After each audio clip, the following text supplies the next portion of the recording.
Almost 15 సంవత్సరాలు అంటే ఉమ్మడి రాష్ట్రంగా ఆంధ్రప్రదేశ్ ఉన్నప్పుడు 10 సంవత్సరాలు చంద్రబాబు నాయుడు గారు ప్రతిపక్ష నేతగా ఉన్నారు. అలాగే విభజన అయిన తర్వాత కూడా 5 సంవత్సరాలు ప్రతిపక్ష నేతగా చంద్రబాబు నాయుడు గారు ఉన్నారు. ఇప్పుడు చంద్రబాబు నాయుడు గారు అలా ప్రతిపక్ష నేతగా ఉంటూ ఆయన పోరాడి విజయాలు సాధించడానికి సంబంధించి ఇప్పుడు ప్రతిపక్ష నేతగా ఉన్నటువంటి తెలంగాణలో కేసీఆర్ గారు, కేటీఆర్ గారు చంద్రబాబు నాయుడు గారి అనుభవించింది ఏంటి అనేది ఇప్పుడు చవి చూస్తున్నారు అన్నట్టుగా టాక్ వినిపిస్తోంది.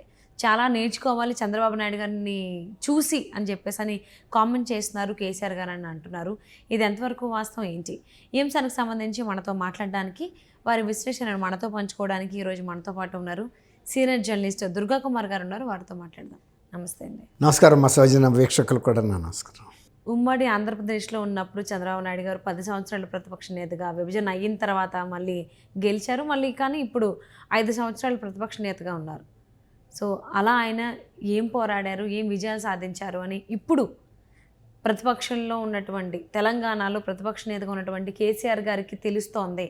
ఆయన ఎందుకంటే ఆయన అనుభవిస్తున్నారు కాబట్టి. సో అసలు ప్రతిపక్ష నేతగా ఉండడం ఎంత కష్టంగా ఉంటుంది, ఎంత భారంగా ఉంటుంది అనేది ఇప్పుడు మాకు తెలుస్తుంది. కాబట్టి చంద్రబాబు నాయుడు గారికి మేము నమస్కరించాలి, దండం పెట్టాలి అన్నట్టుగా కామెంట్ చేస్తున్నారని చెప్పేసి అంటున్నారు.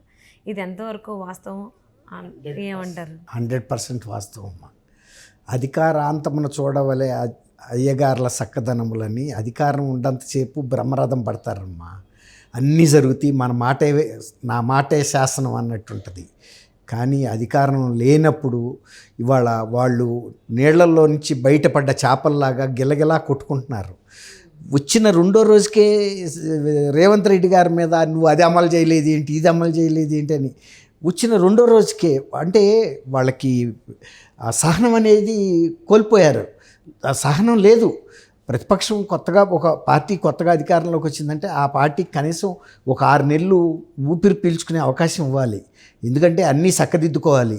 అంతకుముందు ఉన్న, ఇప్పుడు సపోజ్ మీరున్నారమ్మా, ఒక ఫర్నిష్డ్ హౌస్లోకి మిమ్మల్ని పంపించాము.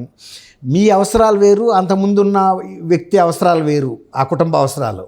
ఇప్పుడు మీ కుటుంబ అవసరాలకి మీరు తగ్గట్టు దాన్ని రీసెట్ చేసుకోవటానికే కొంత టైం పడుతుంది, మీరు అడ్జస్ట్ అవ్వటానికి. అట్లాగే ఇప్పుడు కొత్తగా రేవంత్ రెడ్డి గారు వచ్చి రాగానే వీళ్ళందరూ కూడా చాలా ఘాటు విమర్శలు, తర్వాత ఆ పార్టీ మీద డిమాండ్లు పెట్టడం ప్రజలు కూడా హర్షించలేకపోయారు. నిన్నటిరాక మీరు అధికారంలో ఉన్నారు కదా, మీరేం చేశారు? మిమ్మల్ని వద్దనే కదా మేము కొత్త పార్టీని అధికారంలోకి పెట్టాము. మీరు ఇప్పుడు ఇంతంత సవాళ్ళు ఇస్తున్నారు. మీరు అధికారంలో ఉన్నప్పుడు ఎందుకు చేయలేకపోయారని ప్రజలు శాసనసభలో ప్రశ్నించలేకపోయినా వాళ్ళ ఇళ్ళ దగ్గర చర్చ అయితే జరుగుతుంది కదమ్మా. ఇప్పుడు ఇవాళ రేపు అన్నీ కూడా మీడియాలో ప్రత్యక్ష ప్రసారాలు అవుతున్నాయి. గతంలో అయితే ఓన్లీ రాయటం ద్వారా రిటర్న్గా చూసేవాళ్ళు పేపర్లో, అది కొద్దిమంది. కానీ ఇవాళ హావభావాలు చూస్తున్నారు, ఈ నాయకులు వీళ్ళ అసహనం చూస్తున్నారు, వీళ్ళ దుందుడుతనం చూస్తున్నారు, వీళ్ళ ఓర్పు లేనితనాన్ని చూస్తున్నారు. ఇవన్నీ కనపడుతున్నాయి. అట్లా గతంకి ఇప్పటికీ ఈ తేడా స్పష్టంగా ప్రజలు గమనిస్తున్నారు. ఒకటి. రెండోది, అధికారం అనేది ఎంత మత్తు లాంటిది. అధికారం ఉన్నప్పుడు అన్ని అడుగులకు మడుగులు వచ్చే కార్యక్రమం జరుగుతూ ఉంటుంది. వెళ్ళిన చాటల్లా పట్టు తివాసీలు పరుస్తారు. మీరు తప్పు మాట్లాడినా మీదే రైట్ అంటారు. మీరు ఎటువంటి పరిపాలన చేసినా ఆహా ఓహో అంటారు. కానీ మనం ఒక్కసారి అధికారం దిగిపోతే కానీ మనకి ఏంటి అనేది నిజాలు అర్థం కావు, లోకంలో ఏం జరుగుతుందనేది. అప్పుడన్నీ మనం పట్టు పరదాల లోపల ఉంటాం. బయట ప్రపంచంలో జరిగేది వేరు, మనం ముందు జరుగుతున్న పరిస్థితులు వేరు. ఎట్లా ఉంటాయంటే ఇక్కడన్నీ మన ప్రగతి భవన్లో జరుగుతున్నంత వైభోగం దేశమంతా ఉందనుకుంటారు వాళ్ళు.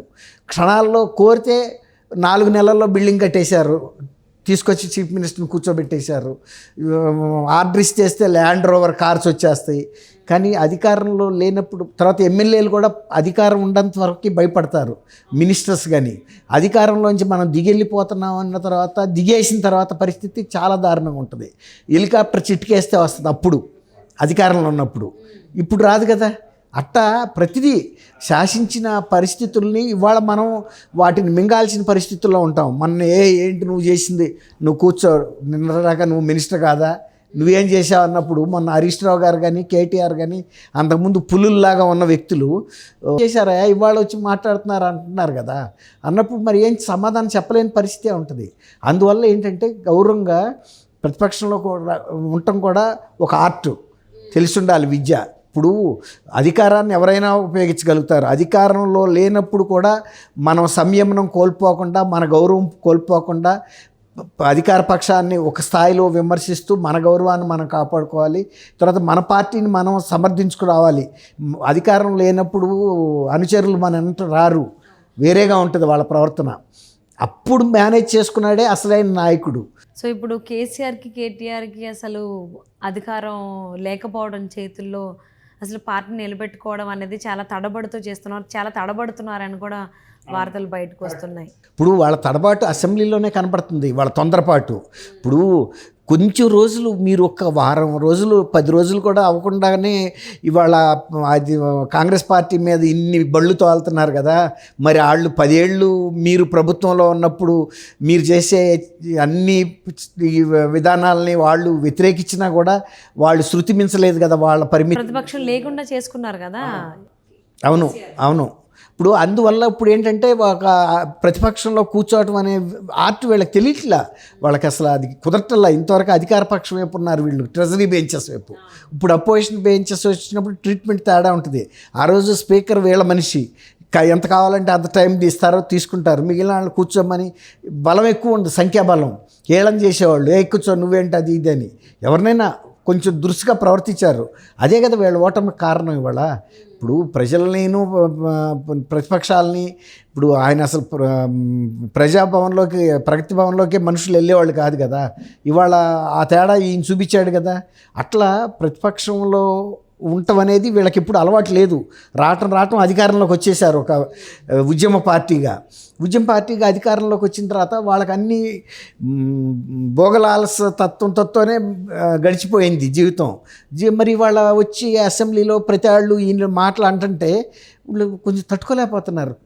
అంటే వెళ్ళి చూపిస్తూ తట్టుకోలేకపోతున్నారు. ఇప్పుడు చంద్రబాబు పడిన కష్టం ఇప్పుడు ఆయన మేము రిటర్న్ గిఫ్ట్ అనేది ఒక పాపులర్ చేసిందే వీళ్ళు హేళనగా. ఆయన ఇక్కడ కంటెస్ట్ చేశాడని అక్కడ ఓడించి నీకు రిటర్న్ గిఫ్ట్ ఇచ్చామన్నారు. మరి వీళ్ళకి కూడా రిటర్న్ గిఫ్ట్ అందింది కదా. ఎవరిచ్చారు ఇది? అసలు వాళ్ళకి తెలియట్లా, ఎవరిచ్చారో కూడా తెలియట్లా. వాళ్ళే ఇచ్చుకున్నారు. అదే అంటున్నా, వాళ్ళు ఇచ్చారా, చంద్రబాబు ఇచ్చాడా, జగన్మోహన్ రెడ్డి ఇచ్చాడా తెలియట్లా. ఈ గిఫ్ట్ ఎక్కడి నుంచి వచ్చిందో అన్నోన్ సోర్స్ నుంచి వచ్చేసింది. తెల్లారి డోర్ తీసేటప్పటికి పెద్ద గిఫ్ట్ ఇంటి ముందు పెట్టుంది. సో ఇందుకనైనా చంద్రబాబుని ఇద్దరు కూడా ప్రశంసిస్తున్నారు. చంద్రబాబు ప్రతిపక్షంలో ఉండి ఇంత గౌరవంగా, ఇంత హుందాగా, బ్యాలెన్స్డ్గా, సమున్నతంగాను సమన్వయంతో ఎలా పనిచేసుకుంటూ వచ్చాడు. తర్వాత ఫాలోయర్స్ని ఎలా మెయింటైన్ చేయగలిగాడు. పార్టీలో డిసిప్లిన్ మెయింటైన్ చేయడం కష్టం. డబ్బులు ఉన్నప్పుడు వేరు, పేదరికం వచ్చేటప్పటికి అరాచకం మొదలవుతుంది. అట్లాగే అధికారంలో ఉన్నప్పుడు వేరు, ప్రతిపక్షంలో ఉన్నప్పుడు ఫాలోయర్స్ ఎదురు తిరుగుతారు. కానీ క్రమశిక్షణగా ఒక కుటుంబంలాగా అందరినీ ఒక దీనిగా నిలుపుకొచ్చాడు. అంతెందుకు మా రేవంత్ రెడ్డి గారిని ఆ రోజు ఓటు కేసులో అరెస్ట్ చేస్తే ఆ రోజు అన్నీ తనయ్య భువనేశ్వర్ గారు చంద్రబాబు గారు చేశారంటే ఎంత ఓర్పు ఉండబట్టి. ఇప్పుడు ఆయనే మెచ్చుకున్నాడు రేవంత్ రెడ్డి గారు. నేను లేని లోటు చంద్రబాబు గారు, భువనేశ్వరమ్మ గారు ఒక తల్లి తండ్రిగా నాకు నిలబడ్డారు అక్కడ అని చెప్పుకున్నాడు. ఆ ఓర్పు అనేది అవసరం. అది అందరికీ రాదు, నేర్చుకుంటేనే కొంత అనుభవిస్తే వస్తుంది. ఇప్పుడు బీఆర్ఎస్ వాళ్ళకి అనుభవపూర్వకంగా తెలిసినప్పుడు చంద్రబాబు గారి యొక్క ప్రాముఖ్యత ఏంటి, ఆయన గొప్పతనం ఏంటి అనేది ఇప్పుడు అర్థమైంది. అవును, ఎవరైనా కానీ అంటారు పెద్దలు, అనుభవిస్తే కానీ తెలియదని. సో ఉమ్మడి రాష్ట్రంగా ఉన్నప్పుడు ఆంధ్రప్రదేశ్ 10 సంవత్సరాలు ప్రతిపక్ష నేతగా, విభజన జరిగిన తర్వాత 5 సంవత్సరాలు ప్రతిపక్ష నేతగా ఉన్నటువంటి చంద్రబాబు నాయుడు గారు ఎలా